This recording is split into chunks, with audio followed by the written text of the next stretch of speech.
ताज्या बातम्यांसाठी महान करेला सबस्क्राइब करा आणि बेल आयकॉनला क्लिक करा। राहुल पाटील यांच्यामुळे शिवशाहू विकास आघाडीला बळ। राहुल पाटील युवा मंचचा उदय पाटील, रुपाली कोकणे, सचिन राणे, स्वाती लोखंडे यांना पाठिंबा। तोरणानगर परिसरातून राहुल पाटील यांच्या रूपाने शिवशाहू आघाडीच्या उमेदवारांना ताकद मिळाल्याने शिवशाहू आघाडीच्या उमेदवारांमध्ये उत्साहाचे वातावरण पसरले आहे। राहुल पाटील युवा मंचच्या वतीने आघाडीचे उमेदवार उदय पाटील, रुपाली कोकणे, सचिन राणे व स्वाती लोखंडे यांना जाहीर पाठिंबा दिला असून त्यांनी माजी आमदार राजूबाबा आवळे यांच्या उपस्थितीमध्ये शिवशाहू आघाडीमध्ये प्रवेश केला। प्रभाग क्रमांक 1 मध्ये भारतीय जनता पार्टीकडे युवा नेते राहुल पाटील यांनी उमेदवारी मागितली होती, परंतु पक्षाने उमेदवारी नाकारल्याने त्यांच्या कार्यकर्त्यांमध्ये नाराजीचा सूर होता। त्यामुळे राहुल पाटील युवा मंचच्या वतीने शिवशाहू विकास आघाडीच्या उमेदवारांना पाठिंबा देत आपला उमेदवारी अर्ज मागे घेतला आहे। त्यामुळे तोरणानगर, आरके नगर परिसरामध्ये शिवशाहू आघाडीची ताकद दुपटीने वाढली आहे। राहुल पाटील यांच्यामुळे शिवशाहू विकास आघाडीला बळ प्राप्त झाले आहे। दरम्यान आज शिवशाहू विकास आघाडीच्या वतीने बालाजी चौकातून प्रचार फेरीला प्रारंभ झाला।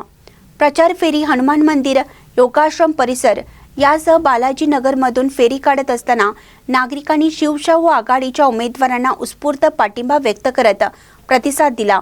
यावेळी उदयसिंह पाटील यांनी आमचे सर्व उमेदवार उच्च शिक्षित व सुशिक्षित असून प्रभागाच्या समस्या जाणून घेणारे आहेत, त्या सोडवण्यासाठी कटिबद्ध असल्याचं मत व्यक्त करत शिवशाहू आघाडीच्या उमेदवारांना बहुमताने विजयी करण्याचं आवाहन केलं। महानकरी न्यूजसाठी संतोष पाटील, इचलकरंजी। ग्रामदेवत मसोबा राजाचं दर्शन घेऊन या ठिकाणी प्रचाराचा शुभारंभ करण्यात आलेला आहे। मी स्वतः आहे, रुपाली नितीन कोकणे वहिनी आहेत, सचिन लालासू राणे आहेत आणि स्वाती राजेंद्र लोखंडे वहिनी, हे सगळे उच्च शिक्षित आणि चांगले वेल एज्युकेटेड उमेदवार शापूरवासियांना शिवशाहू विकास आघाडीने दिलेले आहेत। शापूरमधील जी कामं पूर्वीपासून आम्ही केलेली आहेत ती लोकांना सगळ्या माहीत आहेत। जी उर्वरित काही कामं असतील ती मार्गी लावण्याचा प्रामाणिक प्रयत्न या 5 वर्षामध्ये आम्ही सगळे चौघच्या चौघ या ठिकाणी करणार आहे। प्रामुख्याने मसोबा मंदिरासाठी या ठिकाणी मोठा निधी आणायची व्यवस्था आमच्याकडनं होणार आहे। खेलो इंडियाच्या माध्यमातून केंद्र सरकारकडून एक आदर्शवत असं बालेवाडीच्या धर्तीवर क्रीडांगण या ठिकाणी शापूरवासियांसाठी आणायचं आहे।